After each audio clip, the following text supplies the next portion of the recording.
तो रोहित भाई पे मु आज कैप्टेन बनी पार्ली कहले सुमन गिल। एणिक सुमन गिल कहले कोच गंभीर और मुख्य चयनकर्ता अगरकर सेतବେଳେ तो आसी नथिले। विगत 3 वर्ष हो बीसीसीआई रे अंशग्रहण करछन्ती एणिक अगरकर और कोच गंभीर। किंतु रोहित भाई तो मत 2020 मसीह ही समर्थन करते मो भारत टीम भविष्य बोली कहते रोहित भाई।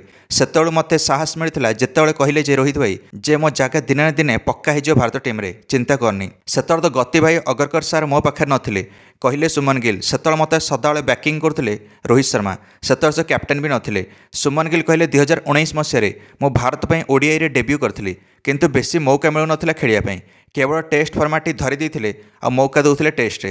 एणिक 2021 मत रोहित भाई आउ थे साहस प्रदान कले जिते 2021 गाबारे आम ऑस्ट्रेलिया को हरइलु ऑस्ट्रेलिया माटी किंतु समस्ते ऋषभ पंत को श्रेय देले कहले गाबारे ऋषभ पंत एकला जिताई देले एकला दम्रे आ भांगिले गाबार घमंड। ऋषभ पंत शेष जाए रहिले आ 99 रन इनिंग्स खेलीगले आ जिताइले जनवरी 2021 ऑस्ट्रेलिया माटी भारत को। किंतु रोहित भाई कहले जे सुमन गिलकर भी बड़ योगदान अच्छे से 91 रन इनिंग्स खेलिले आरंभ ओपनिंग रे आसिकी आ मोमेंटम देले भारत को नले ऋषभ पंत भी मैच सारी पार नथांते ओडुआरे पड़ जाते शेष में ऋषभ पंत। तो सही मत रोहित भाई बहुत साहस प्रदान करते आ सदा मो सहित रुहते मत प्रोत्साहित करते। रोहित भाई सही मत कहले जे मो हूँ भारतर भविष्य आ मो सीधा पोस्ट भी करदे मत बहुत खुशी लगे से रोहित भाई जमी मोपाई से केयर करते से रोहित भाई कैप्टेन न होकि भी मत बहुत साथ दौले। किंतु तापर 2021 जून रे एणिक WTC फाइनाल पर मत टेस्ट विदा कराला एणिक तत्कालीन चयनकर्ता मान द्वारा कहले गाबा टेस्ट केवल 91 रन मारदे किसी फरक पड़ो ना। एणिक WTC फाइनाल मो बैट रन आसी नाला एणिक बाकी टेस्ट मैच गुड़िक मोर प्रदर्शन एत भल हो नाला मो खराब फॉर्म को दर्शाई एणिक चयनकर्ता मैंने मत टेस्ट बाहर करदे। 2021 T20 विश्वकप मत जगह मिललानी 2022 T20 विश्वकप मत जगह मिललानी कहले सुमन गिल। मु बहुत ही निराश पड़ती मु भावुली मु क्रिकेट छाड़ी पलैबी निज घर पंजाब को किंतु रोहित भाई मत कंटाक्ट कले आ कहले जे चिंता करनी प्रैक्टिस जारी रखे तते मु निश्चिंत नहीं आसबि 2022 T20 विश्वकप स्क्वाड तो एवं नहीं हेनी कारण मु नूतन कैप्टेन बनी तापर देखिया। एणिक 2022 विश्वकप भारत हारीगला तापर 2023 ओडीआई स्क्वाड सामिल कले सुमन गिल को तत्कालीन कैप्टेन रोहित शर्मा कहले बिंदास खेलेबे आ मो सहित ही ओपनिंग करूँ आसिकी डबल सेंचुरी मारदे सुमन गिल निजर प्रथम ओडीआई रे न्यूजीलैंड विपक्ष में। एणिक खाली शतक उपर शतक आसाला एणिक सुमन गिल को बैट्रु रोहित भाई जो मो जगह पक्का है कहले सुमन गिल।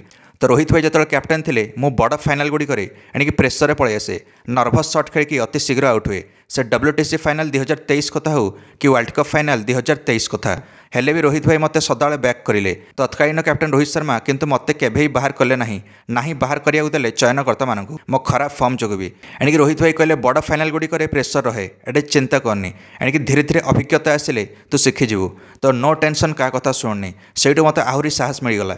एणिक रोहित भाई मत भाइस कैप्टेन बनइले चैंपियंस ट्रॉफी 2025 एणिक रोहित भाई मत निज भविष्य कैप्टेन रूप में मानि सारी से मु कहूँ रोहित भाई मु आज कैप्टेन बनी ना कि आउ क्या यह कहीकि सुमन गिल सीधा तीखा बाण मार्चंती कोच गंभीर और अगरकर को कारण गंभीर थरे कहते जे एटा हूँ सुमन गिल टीम ओडीआई टीम आमे ताको बनईदेलु कैप्टेन एवं सी जहाँ करिया कथा करिवो। तो सुमन गिल आहरी ऊपर को जाई कहते जे जमिति MS धोनी कैप्टेन रूप में भारत को बहुत आगु को लेकिन आसिले आ भारत को सब ट्रॉफी जिताइले आ कैप्टेन विराट भाई भी टेस्ट फॉर्मेट रे भारत को नंबर 1 लेकिन आसिले आ विदेश में सब मैच जिताइले टेस्ट रे भारत को आ महान कैप्टेन बनिले आ रोहित भाई भी आमको चैंपियंस ट्रॉफी जिताइले आ T20 विश्वकप भी। तो सुमन गिल कहले मु भी माही भाई विराट भाई और रोहित भाई कैप्टेन साम्राज्य को आगू नेबाकू चेष्टा करी। सुमन गिल कहले जदि मो प्रेसर पलि आसे मो बिना अहंकार रे आसी रोहित भाई और विराट भाई ठारू साहाय्य नेबी मो भाग्यवान जे मो पाखे विराट भाई और रोहित भाई भली खेली अच्छा जो मैंने मत मैदान में साहाय्य करेंगे। गोटे आड़े गिल को देखूँ केमी विराट और रोहित का महत्व जानते आ सीधा मुहे मुहे सत कथा कहीदे। मात्र 26 वर्षर भारत टीम कैप्टेन होगी सुमन गिल कैप्टेनसी पदवीर गरिमा भी रखुंट आ निज बड़ भाई रोहित भाई और विराट भाई को सम्मान भी दौरान। एणिक सुमन गिल कहले मु आ रोहित भाई बाहरिया कथा जमा भी शुणुना कारण भारत को आम 11 जन मैच जिताइबू ना कि बाहरिया लोक आसिक मैच जिताइबे जो मैंने समालोचना कर से सीधा तीखा बाण मार्चंती गंभीर को और चयनकर्ता अगरकर को कारण सुमन गिल जानते 2020 गंभीर निजर कमेंट्री बेले कहते जदि रोहित शर्मा भारतर कैप्टेन न बनवे सेमिति भारत टीम दुर्भाग्य आते संजू सैमसन जदि भारत टीम पर न खेलिए भारत टीम क्षति हे किंतु जो कोच गंभीर निजे कोच हेले निज कथार ही ओहरी गले एणिकी रोहित को कैप्टेनसी हटईदे आ संजू सैमसन को ओडीआई बाहर करदे। सुमन गिल जानते जे जी निज कथार नुहे से कहारी नुहे से सुमन गिल एवं बेसी विश्वास करते रोहित विराट उपर ना कि गंभीर अगरकर उपर। दर्शक बंधु मैंने भारत बनाम ऑस्ट्रेलिया प्रथम ओडीआई पूर्व सुमन गिल देते यही बड़ मंतव्य। गतकाली ऑस्ट्रेलिया कैप्टेन मिचेल मार्श सहित फोटोशूट करापर कैप्टेन सुमन गिल यही प्रतिक्रिया आसाला। आज अच्छी प्रथम ओडीआई कौन लगुच किए जीत भारत बनाम ऑस्ट्रेलिया मध्य जहाँकि पर्थ में खेल आप निश्चय मंतव्य कमेंट दे वीडियो को लाइक और चैनल को सब्सक्राइब करदे। समस्त क्रिकेट अपडेट्स धन्यवाद।